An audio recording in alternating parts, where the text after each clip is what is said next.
Good morning friends. ETA business school में आपका स्वागत करता हूं। फ्रेंड्स, ये स्किल्स बेस्ड लर्निंग प्रोग्राम है। आज हम एनजीएसएल एनालिसिस करेंगे और देखेंगे कि एनजीएसएल के अंदर कहाँ कहाँ पर अपॉर्चुनिटी बन रही है। What is the right time to invest in NGSL. Friends, ये जो वीडियो है ये लर्निंग पर्पस के लिए है। जो एनालिसिस हम कर रहे हैं इसी तरीके से आप भी अपनी एनालिसिस कर सकते हैं। और हमेशा आप अपने रिस्क एपिटाइट को देखते हुए हमेशा स्टॉक मार्केट के अंदर तभी इन्वेस्टमेंट करना चाहिए। यानी कि आपको अपनी लर्निंग और अ, अपने एनालिसिस के बेसिस पे ही आपको इसमें इन्वेस्ट करना चाहिए। ठीक है।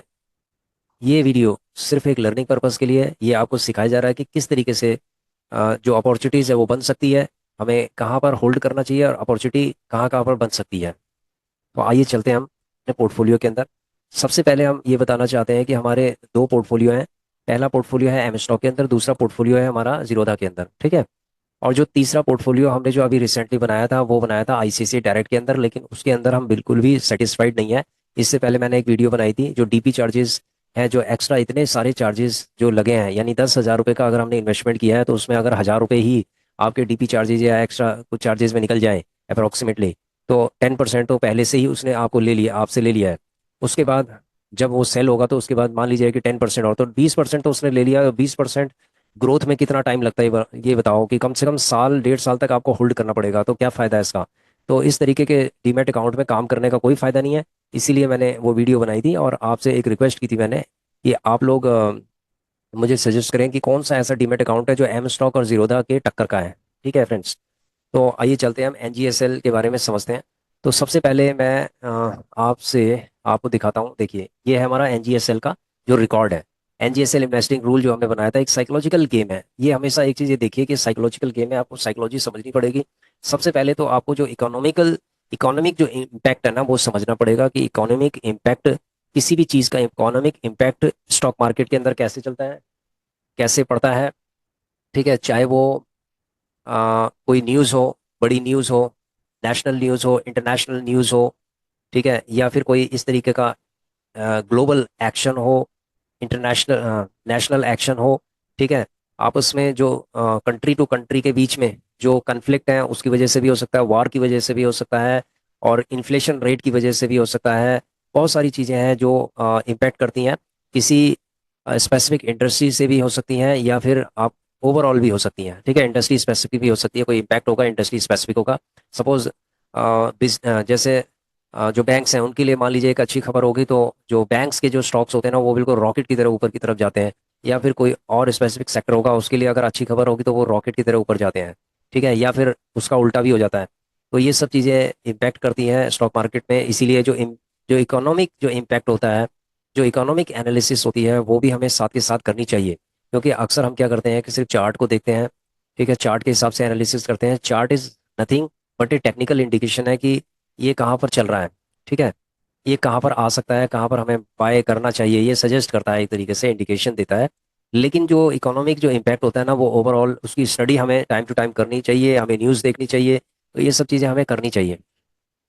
तो यहाँ पर जो निफ्टी बीज है, ठीक है, गोल्ड बीज है, सिल्वर बीज है, और उसके बाद सबसे पहले हम एक चीज़ ये देखते हैं कि जब मार्केट नीचे की तरफ जो गिर रही थी, जब मार्केट नीचे की तरफ गिरी तो हमने सपोज ये चार में इन्वेस्टमेंट किया होगा। और हमने अभी भी देखा है कि जो निफ्टी बीज है -4% के आसपास चल रहा है। और गोल्ड आपका 33% के आसपास चल रहा है, सिल्वर बीज 16% के आसपास चल रहा है, और एलटी गिल्ड बीज 8% के आसपास चल रहा है। तो ओवरऑल देखा जाए तो 13% का ये रिटर्न दे रहा है अगर हमने इक्वल इन्वेस्टमेंट अगर इनके अंदर किया होगा। ठीक है। यानी कि 9-10 महीने के अंदर ये 13% का रिटर्न दिया। जबकि मार्केट के अंदर एक बहुत ही बड़ा भूचाल जैसा भी आ गया था कि मार्केट ऐसा लग रहा था कि बहुत क्रैश करेगी। उसके बाद थोड़ी बहुत ये मार्केट ने अपलिफ्ट किया है। ठीक है। जब मार्केट बिल्कुल नीचे की तरफ थी तो ये उस टाइम भी ये 7 to 8% का रिटर्न दे रहा था। तो अभी ये समझ लो कि ऑलमोस्ट डबल की तरफ ये जा रहा है। ठीक है। तो मार्केट अभी एक तरीके से ऊपर की तरफ थोड़ा बहुत आई है और कंसोलिडेशन हो सकती है, कंसोलिडेशन हो उसके बाद ये नीचे चली जाए। मार्केट का कोई भी अभी हम कुछ भी प्रेडिक्ट नहीं कर सकते अभी मार्केट को। ठीक है, कि वो अभी इस पोजीशन पे कहाँ जाएगी। हमें एक चीज़ को ध्यान में रखना है कि जो सेंटिमेंट्स हैं उसको भी आपने ध्यान में रखना है कि अभी सेंटिमेंट क्या बन रहा है।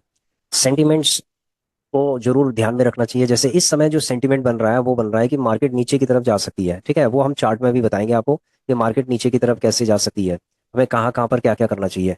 तो सबसे पहले तो ये है कि जो हमारी प्रेजेंट जो पोजीशन है वो ये है, सिचुएशन ये है कि अभी हमारे पास निफ्टी 20 के 200 क्वांटिटी है, 268.75 पे हमने एवरेज प्राइस पे इसको लिया है, ठीक है। तो यहाँ पर अभी -112 है। उसके बाद है गोल्ड बीज है, गोल्ड बीज में हमारा 165 माइनस अभी चल रहा है, 1500 की क्वांटिटी है। सिल्वर बीज का भी हमने लिया हुआ है, सिल्वर बीज के अंदर 375 की क्वांटिटी है और ये 67 रुपीज़ प्लस चल रहा है। उसके बाद एल टी गिल्ड बीज के अंदर अभी हमने खाता नहीं खोला है। तो ओवरऑल देखा जाए तो 2,09,288 का इसके अंदर चल रहा है। और इसमें ओवरऑल जो माइनस है वो 209 रुपये समथिंग माइनस है, ठीक है। तो अभी ये सिचुएशन हमारी एनजीएसएल के अंदर जो प्रेजेंट अभी हमने जो पोर्टफोलियो हमारा। तो अब हम चार्ट के हिसाब से देखेंगे और उसके बाद फिर हम यहाँ पर नेक्स्ट जो बाइंग पोजीशंस हम यहाँ पर लिखेंगे कि इन इन रेट पे यानी इन इन प्राइस पे हम ले सकते हैं, उस चीज़ को हमने यहाँ पर लिखना है। यहाँ पर हम 5 या 6 प्राइस लिख सकते हैं, ठीक है। तो आइए चलते हैं हम सबसे पहले चलते हैं हम अपने एम स्टॉक के पोर्टफोलियो के अंदर। ये एम स्टॉक का पोर्टफोलियो है। यहाँ पर आप देखेंगे कि अभी हमारे पास इसके अंदर आप देखेंगे, ध्यान से देखेंगे कि एनजीएसएल का कोई भी अभी इसके अंदर पोर्टफोलियो नहीं है, ठीक है, कोई भी पोर्टफोलियो इसके अंदर अभी नहीं है। अभी जो भी पोर्टफोलियो हमने बनाया है वो बनाया है हमने जीरोधा के अंदर। तो ये सारा हमारा पोर्टफोलियो है। देखो निफ्टी 20 के 200 है यहाँ पर, ठीक है। उसके बाद सिल्वर 20 के 475 है यहाँ पर, 475 है, ठीक है। एक बार हम चेक कर लेते हैं यहाँ पर भी कि एनजीएसएल का 475, जस्ट ए सेकेंड। यहाँ पर हमने 100 क्वांटिटी फिर ले ली थी, तो इसको 475 हम कर लेते हैं, इसको अपडेट कर देते हैं। और उसके बाद जो बाइंग प्राइस है, एवरेज बाइंग प्राइस कितना है वो भी हम देख लेते हैं यहाँ पर। एवरेज बाइंग प्राइस है हमारा 94 रुपये 3 पैसे, तो इसको भी हम अपडेट कर लेते हैं। 94 रुपये 3 पैसे, तो इसको 94 रुपये 03 कर लेते हैं, ठीक है। ये हो गया आपका सिल्वर बीस का अपडेट हो गया। अब उसके बाद हम चलते हैं, सिल्वर बीस का हो गया, निफ्टी बीस का हो गया। उसके बाद है गोल्ड बीस का। गोल्ड बीस का ठीक है, 1500 क्वांटिटी है, 80.8 पैसे का हमारा बाइंग प्राइस है। अभी इसको हमने होल्ड करके रखा है। तो हमने तीन ईटीएफ एनजीएसएल में अभी हमारा जो इन्वेस्टमेंट है वो तीन ईटीएफ के अंदर है, ठीक है, जो मैंने आपको अभी बताया। बाकी जो पहले से होल्ड हैं वो होल्ड हैं, ठीक है। तो सबसे पहले हम एक्सप्लेन करेंगे एनजीएसएल का। तो एनजीएसएल का हमने ये तीनों आपको बताया। तो अब हम चार्ट पे चलते हैं निफ्टी के। सबसे पहले निफ्टी के चार्ट पे चलेंगे। निफ्टी का जो चार्ट है, ठीक है, 1 डे का लगाना है, ये 1 डे का चार्ट है। ये देखिए, यहाँ से लगाया जाता है 1 डे का। और इसको हम कर देते हैं थोड़ा सा जूम आउट। अभी देखो, निफ्टी का अगर हम निफ्टी 20 का अगर हम देखें तो जो पीक है वो है 294 पीक था। 294 पीक होने के बाद जो इसका लो बना है वो 246 लो बना है, ठीक है।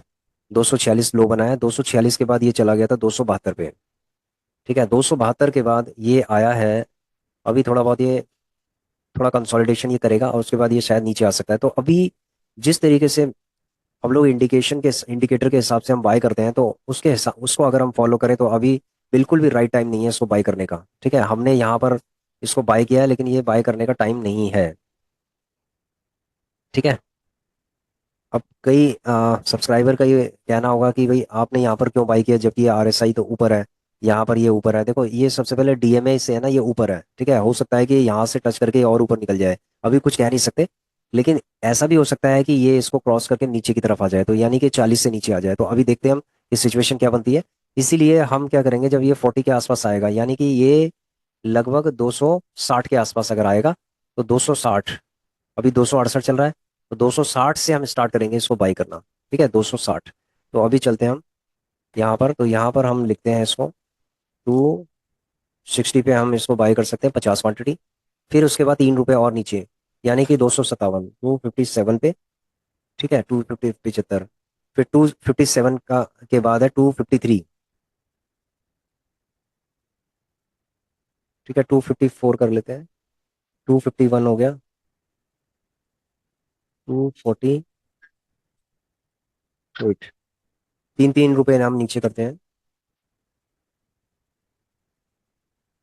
245 हो गया, 243 हो गया। तो फ्रेंड्स ये 268 के बाद है, 260 पे ही हम इसको बाय करेंगे। और बाय हम थोड़ा थोड़ा करके करेंगे, जैसे 50 75 100 इसी ऑर्डर में हम करेंगे। ठीक है, अभी हमें इसको होल्ड करना है, कोई दिक्कत नहीं है।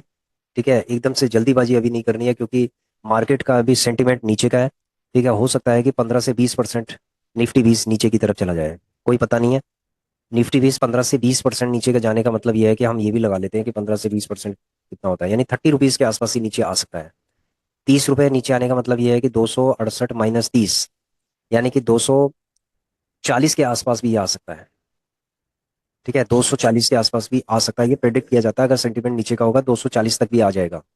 ठीक है, तो हम इसको 255 कर लेते हैं, 250 कर लेते हैं, 245 कर लेते हैं, 240 कर लेते हैं, 235 कर लेते हैं, 230 कर लेते हैं, 225 कर लेते हैं। ठीक है, तो हमने अभी क्या किया है, इसको 10 रुपए नीचे, लगभग 10 रुपए नीचे, 12 रुपए नीचे, अभी हमने इसको नीचे लगा दिया है। ठीक है, 268 के बाद 258 कर लेते हैं इसको, 10 रुपए नीचे, 258 के बाद 254, 254 के बाद 250, 245, 240, 235, 230। ये ऑर्डर सही है।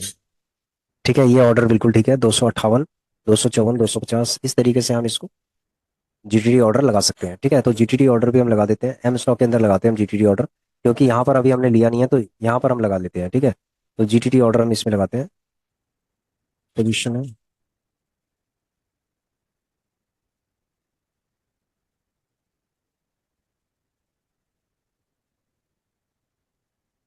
जीटीडी ऑर्डर लगाया हमने, बाय।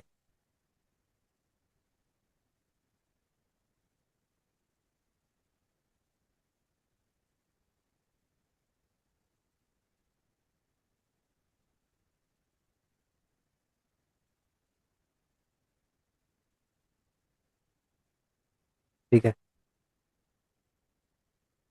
यहाँ से हम क्या करते हैं कि जीटीडी ऑर्डर का ऑप्शंस नहीं दिखाई दे रहा, तो हम मोबाइल से इसको लगा लेते हैं, जीटीडी ऑर्डर। तो जीटीडी ऑर्डर सबसे पहले हम लगाते हैं निफ्टी 20 के ऊपर, 3 4।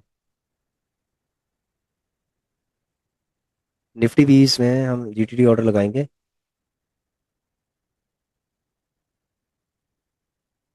Just a second.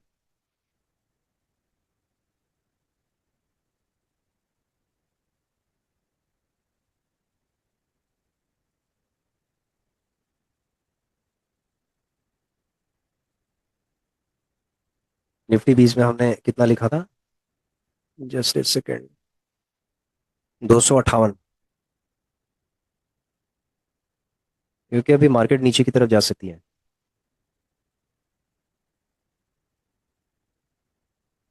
258। ठीक है, 258 पे हमने 50 क्वांटिटी लगाई है, 258। ठीक है, 258 पे हमने 50 क्वांटिटी लगा दी, उसके बाद 258 के बाद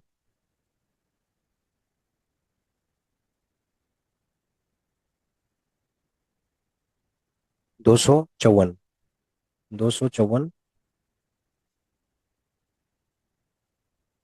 75 की क्वांटिटी हमने लगा दी जीटीडी ऑर्डर में। 254 के बाद 250 का लगा लेते हैं,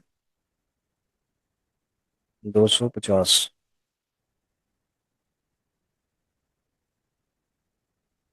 250 में हमने 100 लगा दिए।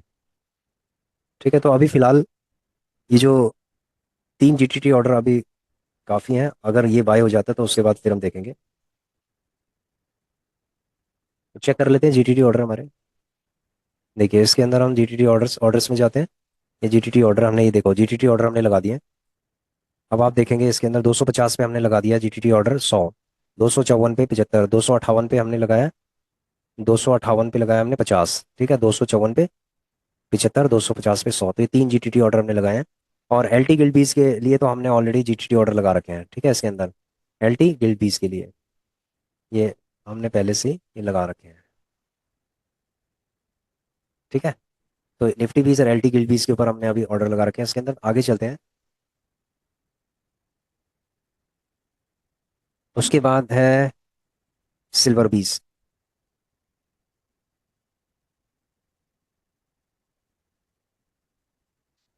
सिल्वर बीस का भी हम चार्ट देख लेते हैं। देखिए फ्रेंड्स, सिल्वर बीस का जो चार्ट है वो अभी 55 का आरएसआई इसके अंदर दिखा रहा है, तो हो सकता है नीचे आएगा, तो यानी 90 में हम लगा सकते हैं।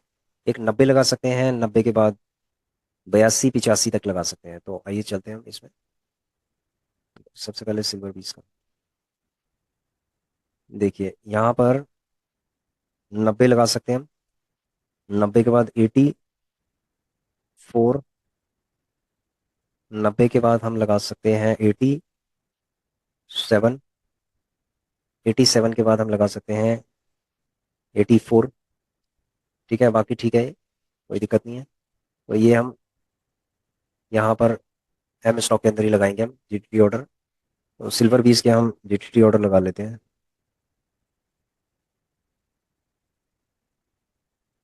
सिल्वर बीस में 90 का, 90 पे हमने लगाया 200। ठीक है, 90 पे लगाया हमने 200।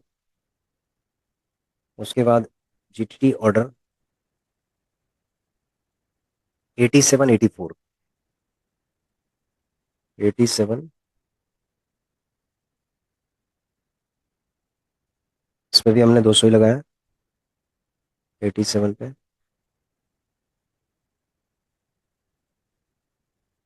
87 के बाद 84 पे लगा लेते हैं।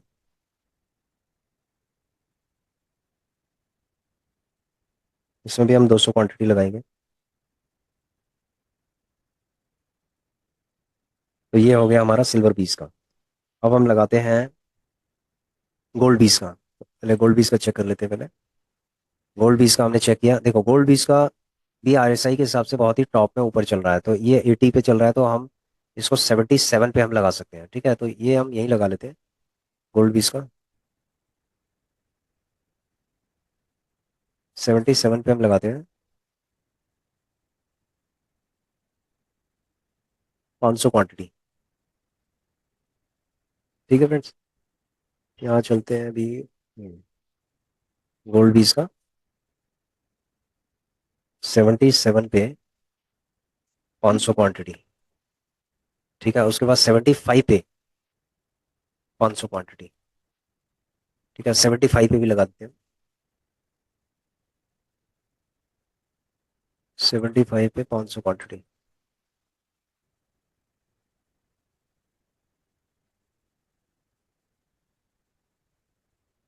ठीक है, 75 पे लगा दिया, तो एनजीएसएल के अंदर हमने सारे लगा दिए। ठीक है, एल के अंदर भी हमने लगा दिए। एलटी गिलबीस के अंदर भी हमने दिखाया था कि ये ऑलरेडी हमने लगा रखे हैं जीटीटी ऑर्डर। ठीक है, हजार हजार के जीटीटी ऑर्डर लगा रखे हैं, तो देखते हैं ये किस तरीके से एग्जीक्यूट होगा ये। तो वो भी हम आपको दिखाएंगे कि ये एग्जीक्यूट हो चुके हैं।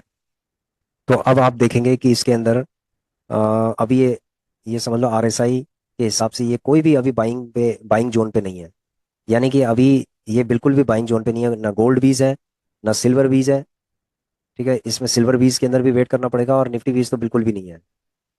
ठीक है, निफ्टी बीज के अंदर तो बिल्कुल भी ये बाइंग जोन के अंदर अभी नहीं है। ये नीचे आएगा तभी बाइंग जोन में बनेगा, कि अगर ये 256 260 से अगर ये नीचे आ जाता है, यानी कि अप्रोक्सीमेटली 43 40 के आसपास अगर आरएसआई होता है, तब जाके कोई बाइंग की अपॉर्चुनिटी इसके अंदर बनेगी। तो अभी निफ्टी बीस के अंदर अभी कोई भी अपॉर्चुनिटी बाइंग की नहीं है, इसलिए हमने जीटीटी ऑर्डर नीचे लगाए हैं।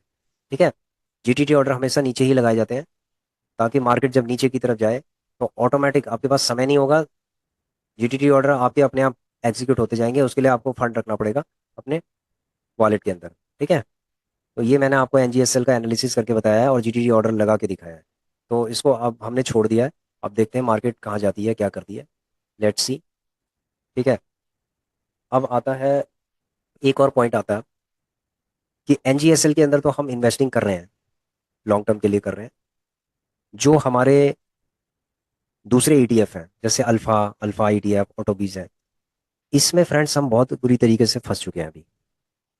ठीक है, इसके अंदर अभी बहुत बुरी तरीके से हम फंस चुके हैं, क्योंकि मार्केट अभी देखो ये 12% अभी माइनस दिखा रहा है, ये 17% माइनस दिखा रहा है, ये 13% माइनस दिखा रहा है, ये 15% माइनस दिखा रहा है, ये 10% माइनस दिखा रहा है।